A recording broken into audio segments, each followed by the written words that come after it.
శుభోదయం మిత్రులారా, వార్తా కథనంపై విశ్లేషణ కార్యక్రమం టీజీటీవీ మార్నింగ్ న్యూస్ కు స్వాగతం. నేను మీ జల్లి సత్య. ముందుగా రాష్ట్రంలో జరుగుతున్న రాజకీయ పరిణామాలను కనుక పరిశీలించినట్లయితే నిన్నటి రోజున జరిగిన జూబ్లీ హిల్స్ ఉప ఎన్నికల ఫలితాల్లో కాంగ్రెస్ అభ్యర్థి నవీన్ యాదవ్ 24,000 పైచిలకు ఓట్లతోటి విజయం సాధించిండు. మరి ఇక్కడ ఈ విజయం మీద అంటే పెద్ద ఎత్తున మరి దీని మీద చర్చ అయితే సాగుతుంది. దేశవ్యాప్తంగా చూసుకున్నట్టయితే బీహార్లో కాంగ్రెస్ కు పరాభవం తప్పలేదు.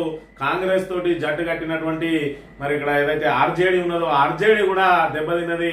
రాహుల్ గాంధీ మరి అక్కడ 110 నియోజకవర్గాల్లో మరి ఆయన ఏదైతే పర్యటనలు చేసిండో ఆ 110 నియోజకవర్గాల్లో ఏ ఒక్క నియోజకవర్గం కూడా మరి ఇక్కడ మహాగఢ్ కూటమి గెలుచుకోలేకపోయింది. అంటే రాహుల్ గాంధీ నాయకత్వం మీద మరి ఇక్కడ ప్రజలకు ఏ మేరకు నమ్మకం ఉన్నదనేది దీని ద్వారా తేటతెల్లమైంది. మరి అదే జూబ్లీ హిల్స్ ఎన్నిక కనుక చూసుకున్నట్టయితే జూబ్లీ హిల్స్ ఎన్నికకు సంబంధించి బీఆర్ఎస్ ఓటమికి కాంగ్రెస్ గెలుపుకు మరి ఇక్కడ దీని మీద ఏదైతే పెద్ద ఎత్తున చర్చ సాగుతా ఉన్నది. దీని కనుక ఒకసారి సమీక్షించుకున్నట్టయితే మరి ఇక్కడ బీఆర్ఎస్ ఎన్నికలకు ప్రచార ముగింపు వరకు కూడా బీఆర్ఎస్ దే గెలుపు అని చెప్పిన మరి ఇక్కడ ఏదైతే సర్వే సంస్థలు అన్ని కూడా మరి బీఆర్ఎస్ వైపు మొగ్గు చూపినాయి. మరోవైపు చూసుకున్నట్టయితే ఏకంగా ముఖ్యమంత్రి దాన్ని రెఫరెండంగా భావిస్తారా అంటే మరి జూబ్లీ హిల్స్ ఉప ఎన్నికను రెఫరెండంగా భావించడానికి వెనకడుగు వేసిండు అని అంటే మరి అక్కడ కాంగ్రెస్ ఓటమిని మరి ఆయన ఆ ఓటమి తప్పదని చెప్పి ఆయన కూడా ఊహించిన పరిస్థితి. మరి ఈ 2 రోజులలోనే ఏం జరిగింది? Poll management. అసలు పోల్ మేనేజ్మెంట్ అంటే ఏంటిది? పోల్ మేనేజ్మెంట్ అంటే మరి ఎన్నిక నిర్వహణ కోసం మరి ఇక్కడ దానికి సంబంధించినటువంటి ఆ ఏజెంట్లను ఏర్పాటు చేసుకోవడం, అదేవిధంగా ఏదైతే దానికి సంబంధించిన ఓటర్ లిస్టులను అందుబాటులో ఉంచుకోవడం, ఓటర్లందరినీ కూడా పోలింగ్ బూత్ వరకు వచ్చి ఓటేసే విధంగా వాళ్ళను మరి ఇక్కడ ఏదైతే మోటివేట్ చేయడాన్ని పోల్ మేనేజ్మెంట్ అంటారు. కానీ మరి ఇక్కడ కాంగ్రెస్ చేసిన పోల్ మేనేజ్మెంట్ ఏంటంటే మరి ప్రతి మహిళకు ఒక పట్టు చీర, అదేవిధంగా ప్రతి ఇంటికి ఒక ప్రెషర్ కుక్కరు, అదేవిధంగా ప్రతి ఓటుకు 3,000 నుంచి 4,000 రూపాయలు మరి అందజేయడంలో మరి ఇక్కడ కృతకృతులైన కాంగ్రెస్ నాయకులు. మరోవైపు చూసుకున్నట్టయితే మంత్రులందరూ కూడా జూబ్లీ హిల్స్ లోనే తిష్ట వేసిండ్రు. మరోవైపు చూసుకున్నట్టయితే ముస్లిం ఓటర్లకు ఒకవైపు ఎంఐఎం ఇక్కడ మద్దతు చేయడం. మరి గతంలో చూసుకున్నట్టయితే ఎంఐఎం కు 40,000 ఓట్లు పడ్డాయి. ఆ 40,000 ఓట్లు కూడా గంపగుత్తగా కాంగ్రెస్ కే పడ్డాయి. మరి ఎంఐఎం పోటీలో లేనప్పుడు కాంగ్రెస్ కే గంపగుత్తగా ఎందుకు పడతాయి అని కనుక ఒకసారి ఆలోచన చేసినట్టయితే ఇవాళ బండి సంజయ్ అనే వ్యక్తి మరి అక్కడ పోయి హిందూ ఓటర్లను మరి మాకే వేయాలని చెప్పే కార్యక్రమంలో భాగంగా ఈరోజు బీజేపీ నాయకులు అందరూ కూడా మరి ఇక్కడ కాంగ్రెస్ బీజేపీ అలయన్స్ లాగా పనిచేసిండ్రు. మరి ఒకరి గెలుపుకు దోహదం చేయాలని అంటే వారికే వెళ్లి ప్రచారం చేయాల్సిన అవసరం లేదు. ఓటర్లు వాళ్ళ వైపు తిరిగే విధంగా ఏ విధంగా ప్రచారం చేయొచ్చో బండి సంజయ్ చేసి నిరూపించిండు. అక్కడ 2 కేంద్ర మంత్రులు ప్రచారం చేశారు. కనీసం డిపాజిట్ దక్కలేదు. కానీ ఆ డిపాజిట్ దక్కకున్నా వాళ్ళు దాని మీద సమీక్షించుకునే పరిస్థితి లేదు. ఇప్పుడు వాళ్ళంతా కూడా అక్కడ బీఆర్ఎస్ ను ఓడించాలనేదే వాళ్ళ లక్ష్యం. కాబట్టి ఇలా బీఆర్ఎస్ ఓడిపోయింది. కానీ దానిలో తాము కూడా మరి ఇక్కడ ఏదైతే కాలిపోయినాం, తాము ఆత్మహత్య చేసుకుని కాంగ్రెస్ ను గెలిపించడం అనే ఏ మాత్రం పశ్చాత్తాపం లేదు ఇలా బీజేపీ నాయకులకు. మరొక చూసుకుంటే బండి సంజయ్ ఏం మాట్లాడిండు? మొలతాడు కట్టిన వాళ్ళకు మొలతాడు లేని వాళ్లకు మధ్యలో పోటీ ఇది. ఇవాళ హిందువులందరికీ కూడా ఇవాళ బీజేపీ పార్టీ పక్షపాతిగా ఉన్నది.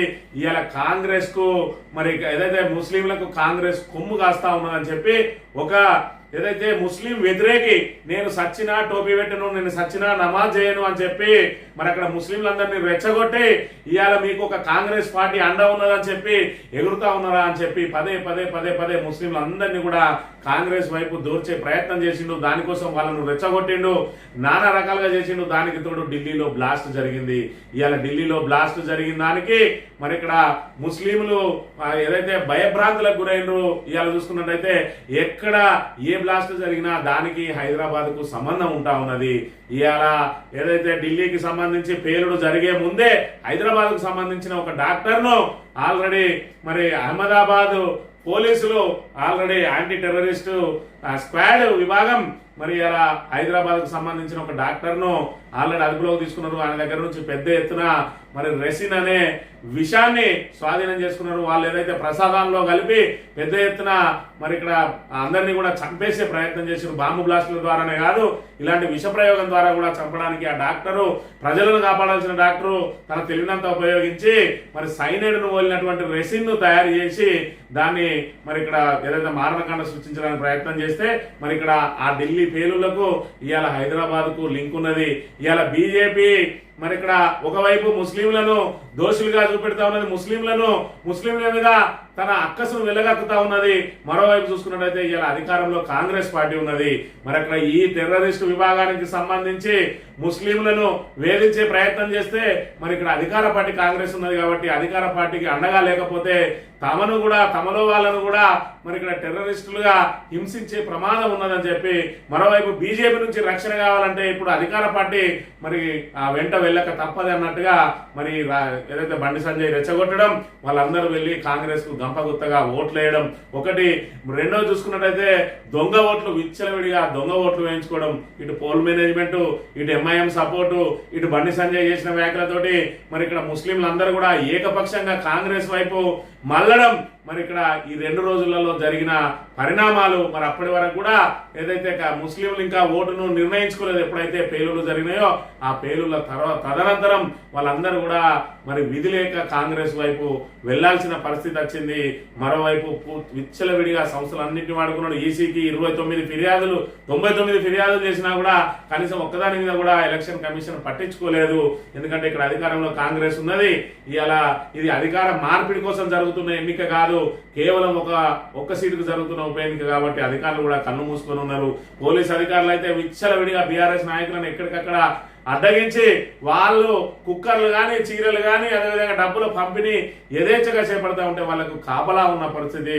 మరోవైపు బూతులలోకి వెళ్ళి ఏజెంట్లను మరి ఇక్కడ భయభ్రాంతులకు గురి చేసి వాళ్ళను నిర్దాక్షిణ్యంగా బయటికి వెళ్ళగొట్టి బాజాప్తా రిగ్గింగ్ చేసిన పరిస్థితి. ఇక వీటన్నింటి మూలంగా ఈరోజు జూబ్లీ హిల్స్ లో మరి కాంగ్రెస్ పార్టీ బయటపడ్డది. ఇలా హైడ్రా భయం లేదా ప్రజలకు అంటే జూబ్లీ హిల్స్ లో ఎవరిని కదిలిచ్చినా కూడా ఇవాళ తమ ఇల్లు ఎప్పుడు కూలుతాయన్న బాధ. 2 సంవత్సరాల నుంచి తమకు ఎలాంటి మరి హామీలు అమలు కాలేదు. ఇవాళ పెన్షనర్లను చూసుకున్నట్టయితే మాకు 4000 పెన్షన్ అయితే ఆశతో మేము ఎదురు చూస్తా ఉన్నామని చెప్పి మరి వాళ్ళు చూసిన పరిస్థితి. మరి రేషన్ కార్డులు వీకేస్తాం, అదేవిధంగా మీ పెన్షన్ వీకేస్తామని చెప్పి, అదేవిధంగా ఉచిత బస్సు వీకేస్తామని చెప్పి ఈ రేవంత్ రెడ్డి ఏదైతే వాళ్ళను బ్లాక్ మెయిల్ చేసిండో ఆ బ్లాక్ మెయిల్ కూడా తలొగిన పరిస్థితి. ఇన్ని ప్రతికూల పరిస్థితుల మధ్య మరి ఇక్కడ బీఆర్ఎస్ గట్టి పోటీనిచ్చింది. ఇవాళ ఏదైతే తెలంగాణలో మేమే అధికారంలోకి రాబోతా ఉన్నామని చెప్పి ఏదైతే చెప్పిండ్రో మరి ఇక్కడ కాంగ్రెస్ నాయకులు ఏదైతే బీజేపీ నాయకులు ఆ బీజేపీ నాయకులకు ఇవాళ చుక్కెదురైంది. మరి డిపాజిట్ కూడా దక్కలేదు. మేము అధికారంలోకి వస్తామన్న వాళ్ళు కనీసం కోటి కూడా ఇవ్వలేకపోయిండ్రు అని అంటే ఇక వాళ్ళు ఏ రోజు అధికారంలోకి వస్తారు, ఏ విధంగా అధికారంలోకి వస్తారు ఇక్కడ చూడాలి. ఇలా బండి సంజయ్ కానీ కిషన్ రెడ్డి కానీ బీజేపీ అధికారంలోకి రావడం కంటే ఇక్కడ మరి తమను మించి ఎవరు కూడా లీడర్లుగా ఉండద్దు, బీజేపీకి మేమిద్దరం మాత్రమే లీడర్లుగా ఉండాలని చెప్పి శరిసాగం పంచుకుంటున్న పరిస్థితి. ఇలా బీజేపీని సర్వనాశనం చేసి తెలంగాణలో బీజేపీని లేకుండా చేసిండ్రు 2 కేంద్ర మంత్రులు కలిపి. మరోవైపు చూసుకున్నట్టయితే ప్రజల విశ్వాసం బీఆర్ఎస్ మీదనే ఉన్నదని చెప్పి ఇన్ని ప్రతికూలతల మధ్య కూడా మరి ఇక్కడ 70,000 పైచీలకు ఓట్లు సాధించింది మాగంటి సునీత అని అంటే అది మామూలు విషయం కాదు. బీఆర్ఎస్ కు మరి ఇక్కడ ఓటములు అనేటివి ఇదేం కొత్త కాదు. ఇవాళ అనేక అవమానాలు టీఆర్ఎస్ ను స్థాపించిన అధినేత కేసీఆర్ గారు అనేక అవమానాలు ఎదుర్కొన్నాడు. ఉమ్మడి ఆంధ్రప్రదేశ్ లా అనేక ఒడిదొడుకులు ఎదుర్కొన్నాడు, అనేక ఓటములను ఎదుర్కొన్నాడు. ఈ ఓటమి నుంచి మరి ఇక్కడ పాఠాలు నేర్చుకుంటూ ఏకంగా తెలంగాణని సాధించిన వ్యక్తికి రేపటి రోజున ఏదైతే అధికారం సాధించడం పెద్ద సమస్యనే కాదు. ఒక ఉప ఎన్నికల్లో ఓడిపోతే, 2 ఉప ఎన్నికల్లో ఓడిపోతే, పార్లమెంట్ ఎన్నికల్లో సీట్లు రాకపోతే ఇవాళ బీఆర్ఎస్ పని ఖతమైపోయిందన్నారు. 10 సంవత్సరాల కాలంలో కాంగ్రెస్ ఎన్ని ఉప ఎన్నికలలో గెలిచిందో ఒకసారి ఆలోచన చేయాలి. ఏ ఒక్క ఉప ఎన్నికల్లో కూడా గెలవలేకపోయింది కాంగ్రెస్ అనే విషయాన్ని మనం ఇక్కడ ప్రధానంగా గమనించాలి. మరోవైపు చూసుకున్నట్టయితే జిహెచ్ఎంసీలో కేవలం 4 సీట్లకే పరిమితమైన కాంగ్రెస్ పార్టీ మరి ఇక్కడ 2014లో 18లో 2 సార్లు కూడా మరి ఇక్కడ 20 సీట్లను దాటినటువంటి కాంగ్రెస్ పార్టీ ఈ రోజు అధికారంలోకి ఎట్లా వచ్చింది? ఎందుకు చచ్చిపోలేదు కాంగ్రెస్? మరి ఇక్కడ బీఆర్ఎస్ ఇవాళ ఒక్క ఓటమి పాలైతేనే, మరి ఉప ఎన్నికల ఓటమి పాలైతేనే అయిపోయిందని, ఎంపీ ఎలక్షన్ లో అయిపోయిందని చెప్తా ఉన్నారు. ఇవాళ బీజేపీ మరి ఇక్కడ ఏదైతే బండి సంజయ్ చెప్తాడు అక్కడక్కడ ఉన్నటువంటి మరి ఇక్కడ బీఆర్ఎస్ ను మనం ఖతం చేయాలని అంటాడు. ఇవాళ అక్కడక్కడ ఉన్నది బీజేపీ పార్ట, బీఆర్ఎస్ పార్ట. మరి ఒక్కసారి ఆలోచన చేసుకోవాలి. ఇవాళ దేశవ్యాప్తంగా బీజేపీ దూసుకుపోతా ఉంటే తెలంగాణలో బీజేపీ దుస్థితి ఈ విధంగా ఉన్నది. దీనికి ప్రధాన కారణం ఈ నాయకులు. అయితే మరో ప్రధానమైన కారణం ఏంటంటే ఇక్కడ 2 జాతీయ పార్టీలు కూడా తెలంగాణను దగా చేసినాయి. అయినా ఉప ఎన్నికల్లో ఎందుకు గెలిచిండ్రు అని అంటే కాంగ్రెస్ గెలుపుకు ఇన్ని రకాలు ఉన్నాయి. దీనికి తోడు అభ్యర్థి కూడా బీసీ అభ్యర్థి అయి ఉండడం, అదే విధంగా ఆయన 3 సార్లు ఓడిపోయి ఉండడం, స్థానికంగా ఆయన మీద సానుభూతి ఉండడం, కొంతవరకు వాళ్ళు సేవా మార్గంలో ఉండడం, 3 సార్లు ఓడిపోయినా కూడా నియోజకవర్గ ప్రజలకు అందుబాటులో ఉంటూ తన బస్తీ ప్రజలకు మరి ఎల్లవేళలా చిన్న సహాయం అందించడం కూడా ఏదైతే అది నవీన్ అభ్యర్థిత్వం కాంగ్రెస్ కు లాభించింది అని చెప్పక తప్పదు. ఇన్ని ప్రతికూలతల మధ్య బీఆర్ఎస్ మరి ఓటమి చెందింది. అయినప్పటికీ కూడా దీనిలో మరి ఇక్కడ నిరాశ పడాల్సింది ఏమీ లేదు. బీఆర్ఎస్ నాయకులు గాని కార్యకర్తలు గాని ఖచ్చితంగా మరి ఇక్కడ ఇవాళ బీఆర్ఎస్ అనేది ధీటుగా పోరాటం చేసిందని చెప్పక తప్పని పరిస్థితి. వార్తా కథనాలను కనుక పరిశీలించినట్లయితే డమాల్ తెలంగాణలో బీజేపీ కల్లాంతు జూబ్లీహిల్స్ ఉప ఎన్నికల్లో దక్కని డిమాండ్. మొత్తంగా బీజేపీ అభ్యర్థికి వచ్చినాయి 17,060 కోట్లే. గత ఎన్నికల్లో 25,866 ఓట్లు పొందిన దీపక్ రెడ్డి కిషన్ రెడ్డి నియోజకవర్గంలో కమలం అస్త్ర సన్యాసం కాడిపారేసిన కేంద్ర మంత్రులు, ఎమ్మెల్యేలు, నేతలు కాంగ్రెస్ కు లబ్ధి చేకూర్చేలా బండి సంజయ్ స్పీచ్ అని చెప్పి మన తెలంగాణలో బీజేపీ పని దాదాపు ఖతమైంది.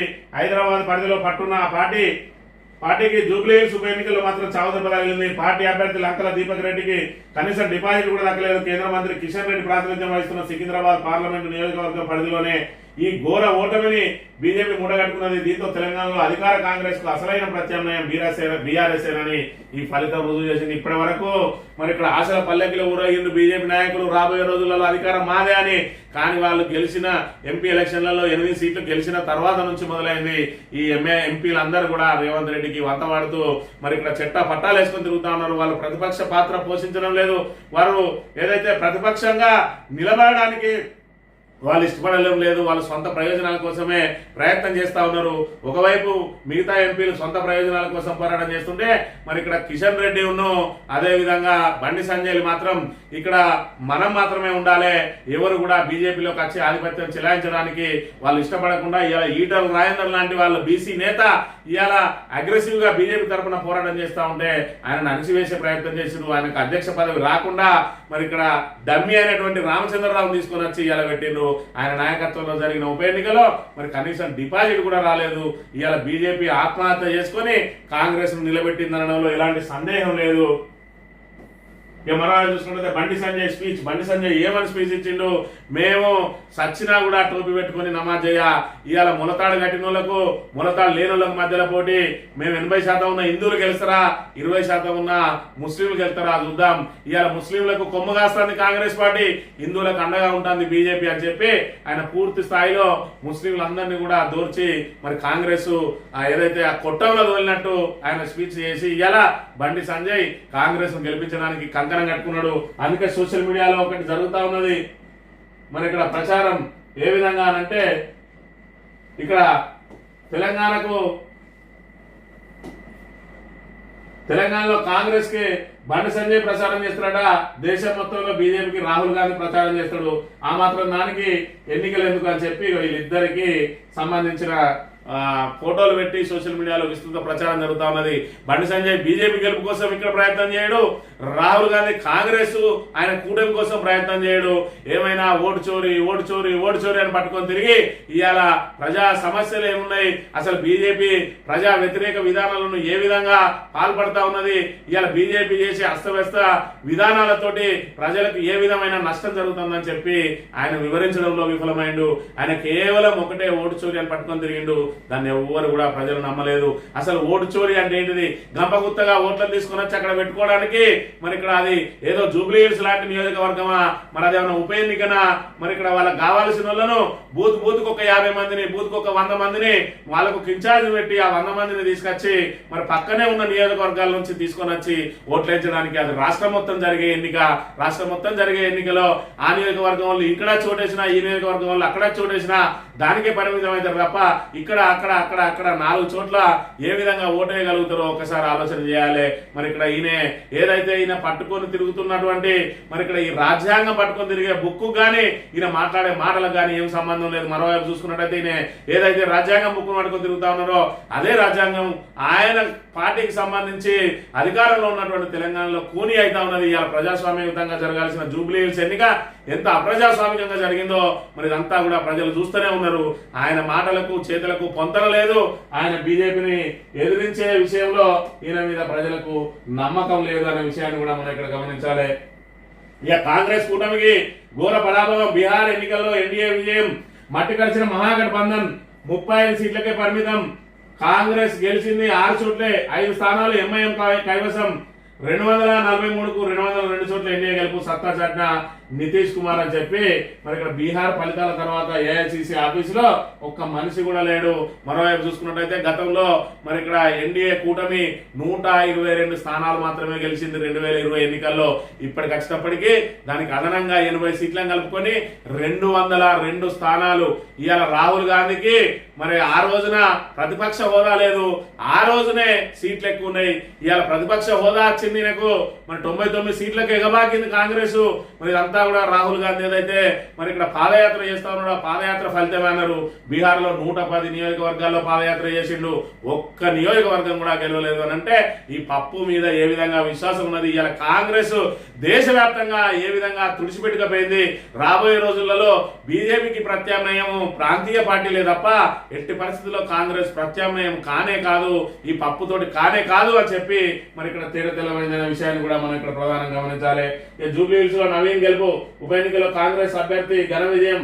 అందాక గట్టి పోటీచ్చిన బీఆర్ఎస్ మరి ఇన్ని ఆటంకాలను దాటుకొని ఇన్ని ఏదైతే రాజ్యాంగబద్ధ సంస్థలే మరి ఇక్కడ ప్రజాస్వామ్యాన్ని కూని చేయడానికి ప్రయత్నిస్తే ఒకవైపు ఎలక్షన్ కమిషన్ కళ్ళు మూసుకొని ఉంటే ఒకవైపు పోలీస్ అధికారులు ఇక్కడ అది విచ్చలవిడిగా వాళ్ళ పంపిణీకి మరి ఇక్కడ ఏదైతే వాళ్ళు కాపలా ఉండి బీఆర్ఎస్ నాయకులను ఎక్కడికక్కడ అరెస్టులు చేస్తూ ఎక్కడికక్కడ నిలువరించే ప్రయత్నం చేస్తే మరోవైపు యథేచ్ఛగా రిగ్గింగ్లకు పాల్పడితే వివిధ నియోజకవర్గాలలో తీసుకొని వచ్చి కమ్యూనిటీ హాళ్లలో వేలాది మందిని పెట్టి మరి వాళ్ళందరికీ జిరాక్స్ కాపీలతోటి మరి ఇక్కడ వాళ్ళతో ఓట్లు వేయించి ఏజెంట్లను మరి ఇక్కడ బెదిరించి బూత్ క్యాప్చర్ చేసి కూడా వాళ్ళతోటి మరి ఇక్కడ అడ్డదిడ్డంగా మరి ఓట్లు దండుకొని ఇన్ని రకాలుగా మరోవైపు ముఖ్యమంత్రి బ్లాక్ మెయిల్ కు పాల్పడి బీఆర్ఎస్ గెలిస్తే ఖచ్చితంగా మీ ఏదైతే మీ రేషన్ కార్డులు వీకేస్తాం, మీ పెన్షన్లు వీకేస్తాం, ఉచిత బస్సు కూడా వీకేస్తాం అని చెప్పి బ్లాక్ మెయిల్ కు పాల్పడితే వాటన్నిటిని తట్టుకొని 70,000 పైచిలకు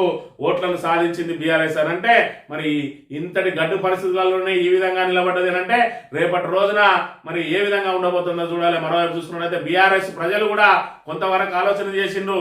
ఇవాళ ఈ ముఖ్యమంత్రి అసలే తలతిక్క ముఖ్యమంత్రి ఉన్నాడు. ఇవాళ కనుక మనం జూబ్లీ హిల్స్ లో మరి ఆయనకు వ్యతిరేకంగా ఓటేస్తే ఖచ్చితంగా మన మీద కక్ష సాధింపులకు పాల్పడతాడు అనేది ఒకటి. ముస్లింలు అయితే ఖచ్చితంగా మనల్ని టెర్రరిస్టులని బీజేపీ ముద్రేస్తుంది. మరి రేవంత్ రెడ్డి వాళ్ళకు సహకరిస్తాడు. ఈ ఉప ఎన్నికల్లో కనుక మనం ఆయన ఓడగొడితే ముస్లింల మీద కూడా కక్ష సాధింపులకు పాల్పడతారని చెప్పి వాళ్ళు విధిలేని పరిస్థితులలో కాంగ్రెస్ కు సపోర్ట్ చేయాల్సి వచ్చిందనే విషయాన్ని కూడా మనం ఇక్కడ చూడవచ్చు. ఇక ప్రత్యామ్నాయం బీఆర్ఎస్ ప్రభుత్వ వైఫల్యాలను న్యాయఘటనలో వెనక్కి తగ్గే ప్రసక్తే లేదు. ప్రజా తీర్పును గౌరవిస్తాం, ఫలితంతో నిరాశ చెందడం మరింత బలంగా పుంజుకుంటాం, బంతిలా దుష్కొస్తాం. ప్రతిపక్షంలో ఉన్నప్పుడు ఒక ఉప ఎన్నికలో కాంగ్రెస్ గెలవలేదు. ఫలించిన బ్రదర్స్ కుమ్మకు బీజేపీకి డివైడ్ కూడా దక్కలేదు. జూబ్లీ హిల్స్ ఫలితాలపై బీఆర్ఎస్ వర్కింగ్ ప్రెసిడెంట్ కేటీఆర్ ప్రత్యామ్నాయం బీఆర్ఎస్ తప్పకుండా మరి ఇక్కడ తెలంగాణ కోసం, తెలంగాణ ప్రాంత ప్రయోజనాల కోసం, తెలంగాణ అభివృద్ధి కోసం, తెలంగాణ బంగారు తెలంగాణగా రూపాంతరం చెందడం కోసం మరి ఇక్కడ ఖచ్చితంగా ప్రజలకు బీఆర్ఎస్ దిక్కు అది పూర్తి స్థాయిలో తెలిసిపోయింది. ఈ 3 సంవత్సరాలు మరి మన అవునన్నా కాదన్నా కాంగ్రెస్ ఉంటది కాబట్టి ఈ 3 సంవత్సరాలు ఖచ్చితంగా ఓటర్లు కూడా మౌనంగా ఉండక తప్పని పరిస్థితి. ఇవాళ బీఆర్ఎస్ అనేది ఒక చోట జరిగిన ఉప ఎన్నిక కాబట్టి వాళ్ళని ఖచ్చితంగా వాళ్ళని టార్గెట్ చేసే అవకాశం ఉంటుంది కాబట్టి వాళ్ళు విధిలేని పరిస్థితులలో మరి ఓట్లేసినా మరి వాళ్ళకు ధీటుగా 70,000 పైచీలకు ఓట్లు సాధించి ఇలా బీఆర్ఎస్ స్టాండర్డ్ గా నిలబడ్డది. మేము అధికారంలోకి వస్తామని చెప్పుకుంటున్న బీజేపీకి కనీసం డిపాజిట్ కూడా దక్కలేదనే విషయాన్ని మనం ఇక్కడ చూడాలి. మా పవర్ చూపాలా, అధికారం ఉన్నదంటూ కోర్టు ఆదేశాలు పాటించిన హైడ్రా తీరుపై హైకోర్టు ఆగ్రహం. 50 నుంచి 100 గజాల నిర్మాణాలే ఎందుకు కూలుస్తున్నారు? భారీ నిర్మాణాల జోలికి బుల్డోజర్లు ఎందుకు వెళ్ళడం లేదు? ఇష్టానుసారం చేస్తామంటే మేము మా సత్తా చూపిస్తాం. హైడ్రా కన్నా ఉన్నతమైన అధికారాలు కోర్టుకుంటాయి.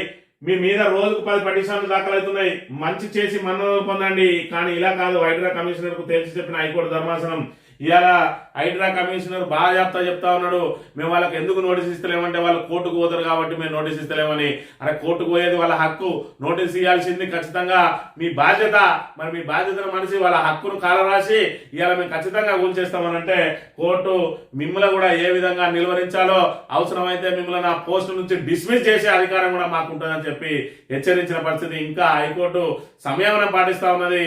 ఇంకా కూడా హైకోర్టు మరి సహనాన్ని మరి హైడ్రా కమిషనర్ పరీక్షించినట్టయితే ఆయన ఖచ్చితంగా వ్యక్తిగతంగా ఆయనకు ఇబ్బందులు తప్పవు అని చెప్పి మరి ఇక్కడ కోర్టు ఆదేశించిన పరిస్థితిని కూడా మనం ఇక్కడ చూడవచ్చు.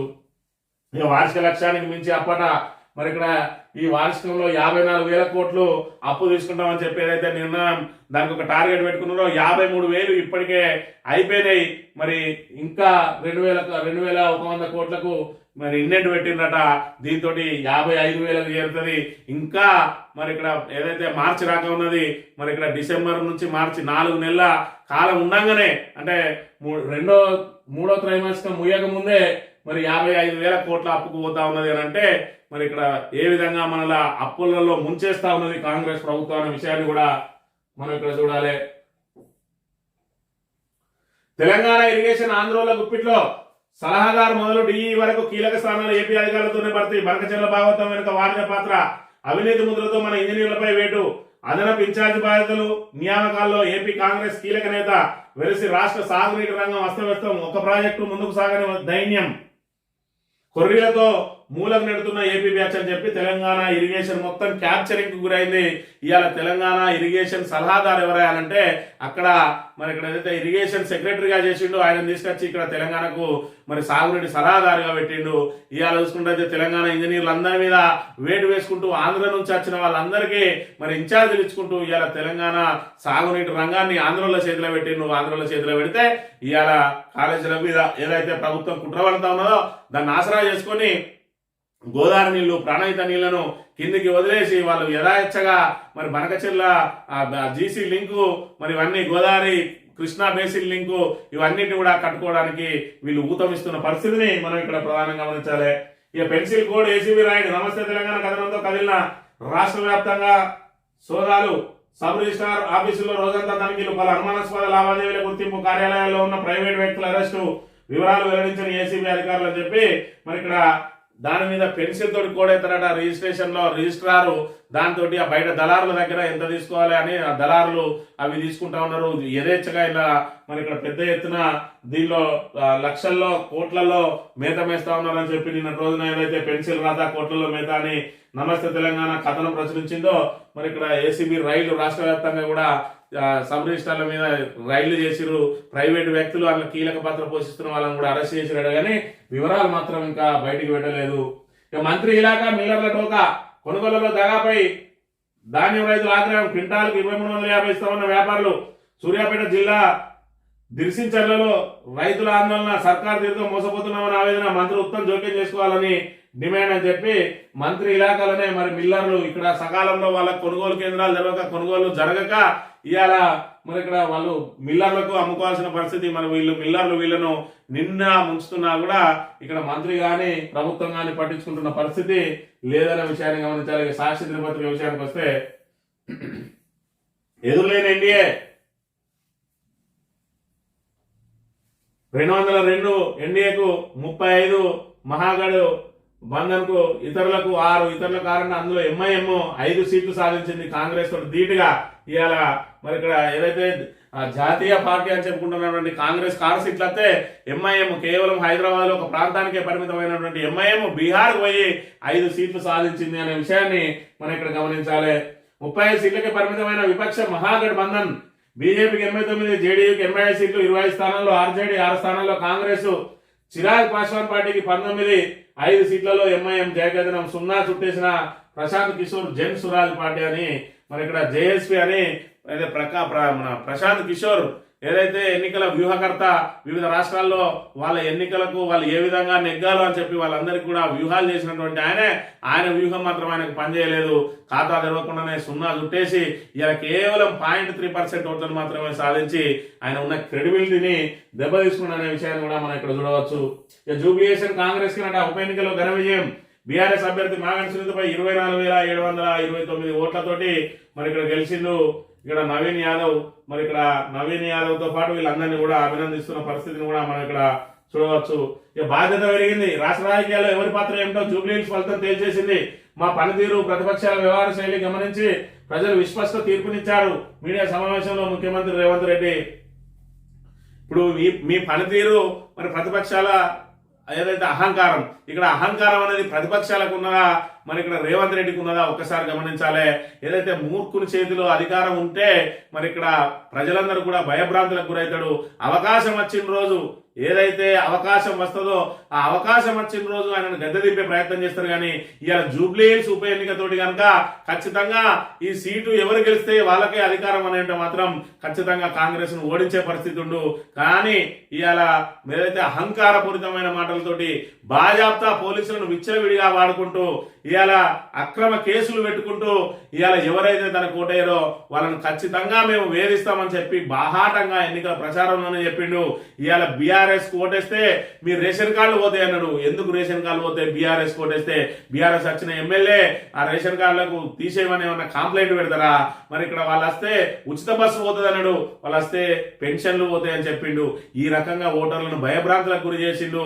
మరి ఖచ్చితంగా మూర్ఖ ముఖ్యమంత్రి తీసేస్తాడు, వీంతో ఎందుకు లొల్లి అని చెప్పి ఓట్లేసారు తప్ప ఇవాళ చూసిన పరిపాలన చూసిన వాళ్ళు ఎవరు కూడా ఓటేయడానికి సిద్ధంగా లేరు. రేపటి రోజున స్థానిక సంస్థల ఎన్నికల్లో రాష్ట్ర వ్యాప్తంగా జరుగుతుంది.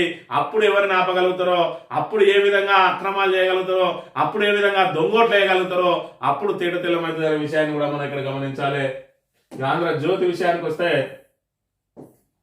జూబ్లీహిల్స్ పై కాంగ్రెస్ జెండా. ఉప ఎన్నికల్లో అస్తంపాటి జయబేరి ఇక కోతి కొబ్బరి చిప్ప దొరికింది. ఈ టిష్యూ పేపర్ గారికి ఏదైతే రేవంత్ రెడ్డి బూటు నాకే పత్రిక ఇప్పుడు ఆనందానికి అవధులు లేవు. జూబ్లీహిల్స్ ఉప ఎన్నికలో గెలవడంతో మరి ఏదైతే ఇంకా 3 సంవత్సరాల పాటు రేవంత్ రెడ్డి ఉండాలి.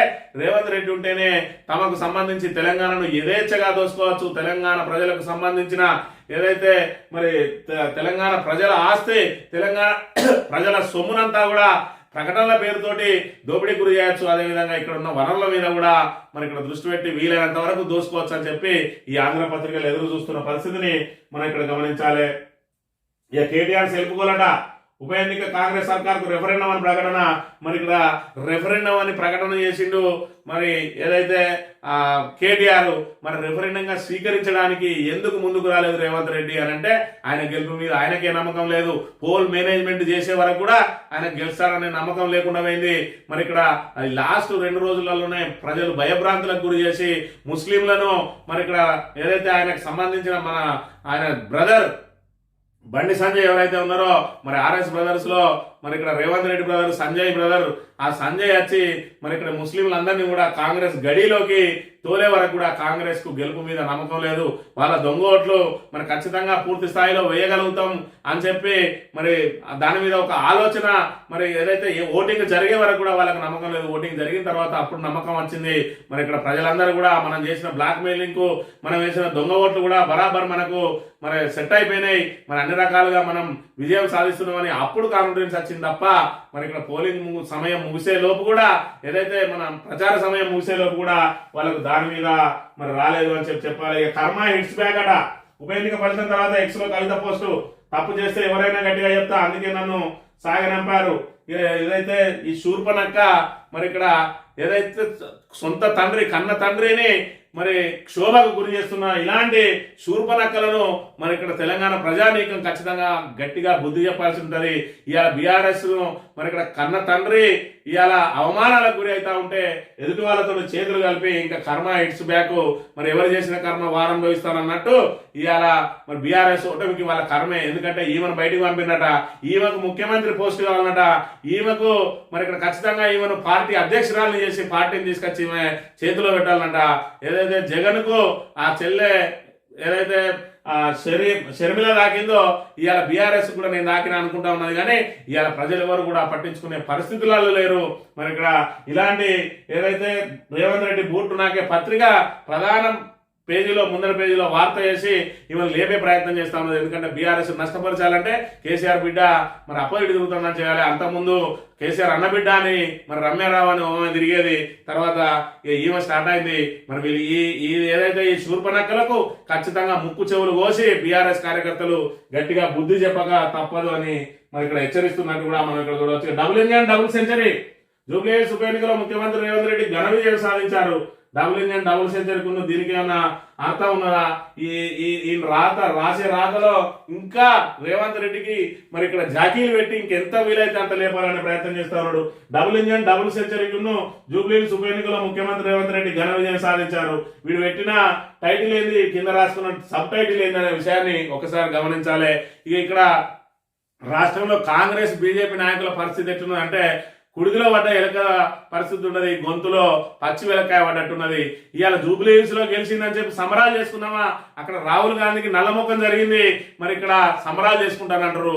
మరి బీజేపీ మరి అక్కడ బీహార్ లో గెలిచిందని సంబరాలు చేసుకుందామా అంటే జూబ్లీహిల్స్ లో డిఫైడ్ కూడా రాలేదు, సిగ్గు లేకుండా సంబరాలు చేసుకుంటారని చెప్పి మరి ఇక్కడ చేసుకోవాలో చేసుకోద్దో అని తెలియని ఆ రీతిలో ఇవాళ మరి ఏదైతే కాలుగాలిన పిల్లిలా ఆడికిడికి తిరుగుతా ఉన్నారు కాంగ్రెస్ బీజేపీ నాయకులు. ఇవాళ కాంగ్రెస్ అనేది దేశవ్యాప్తంగా తుడిచిపెట్టుకుంటూ పోతున్న పరిస్థితులలో రాబోయే రోజులలో ఏదైతే 3 రాష్ట్రాలలో ఉన్నదో ఈ 3 రాష్ట్రాలు కూడా తుడిచిపెట్టుకోవడానికి సిద్ధంగా ఉన్నాయనే విషయాన్ని మనం ఇక్కడ ప్రధానంగా గమనించాలి. సార్ ఓటర్ల జాబితా సవరణపై రాహుల్ గాంధీ పోరాటం ప్రభావం శూన్యం, ఓటు చోరీ విమర్శల్ని పట్టించుకొని ఓటరు. రాహుల్ యాత్ర చేసిన అన్ని సీట్ల ఓటమి, ఎన్నికల్లో తొలి నుంచి అక్రమాలే అంటున్న రాహుల్. ఎన్నికల వ్యూహకర్త పీకే పార్టీకి 0 సీట్లు అని చెప్పి మరి ఇక్కడ చూసుకున్నట్లయితే ఈయన ఏదైతే ఓటర్ల జాబితా సవరణ ఏదైతే చేస్తా ఉన్నారో బంగ్లాదేశ్ నుంచి, పాకిస్తాన్ నుంచి, వివిధ ఇతర దేశాల నుంచి వచ్చిన ఓటర్లకు సంబంధించి వాళ్ళు ఇక్కడ పౌరులేనా అని చెప్పి నిర్ధారించుకుని వాళ్ళని ఓటర్ లిస్ట్ నుంచి తీసేస్తా ఉంటే బయట నుంచి వచ్చిన ముస్లింలందరూ కూడా కాంగ్రెస్కే ఓటేస్తారు కాబట్టి వాళ్ళని తీసేయద్దు అని చెప్పి ఓటు చోరీ పేరుతోటి ఇలా ప్రజా సమస్యలు ఏంటి, మరి ఇక్కడ బీజేపీ వైఫల్యాలు ఏంటి, అసలు బీజేపీని ఏ విధంగా దెబ్బకొట్టాలి, వాళ్ళ వైఫల్యాలు ఎక్కడున్నాయి, వాళ్ళని ఏడ దెబ్బకొట్టాలనేది వ్యూహం లేకుండా కేవలం ఓటు చోరీ అని చెప్పి దేశమంతా తిరిగి ఇలా అబాస్ పాలైండు మన రాహుల్ గాంధీ పూర్తి స్థాయిలో కాంగ్రెస్ ను సర్వనాశనం చేసిండు అని చెప్పి చెప్పక తప్పదు. ఈనాడు దినపత్రిక విషయానికి వస్తే విజయహస్తం జూబ్లీహిల్స్ ఉప ఎన్నికల్లో కాంగ్రెస్ కి పట్టం.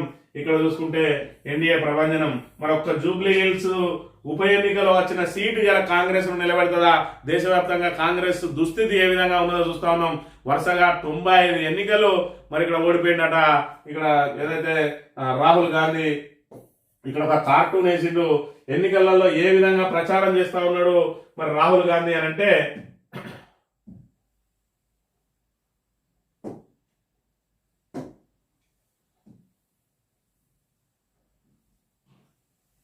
ఎన్నికల ప్రచారం ఏ విధంగా ఉన్నాయంటే ఈసీ దగ్గర పోయి ఓటు చోరీ అని చెప్పి తిరుగుతా ఉంటే బీజేపీ నాయకులందరేమో ఇంటింటికి తిరిగి ఓటర్ దగ్గర తిరిగి ఓటు అని చెప్పి మరి ఇక్కడ ఓట్లాడుకుంటున్న పరిస్థితి.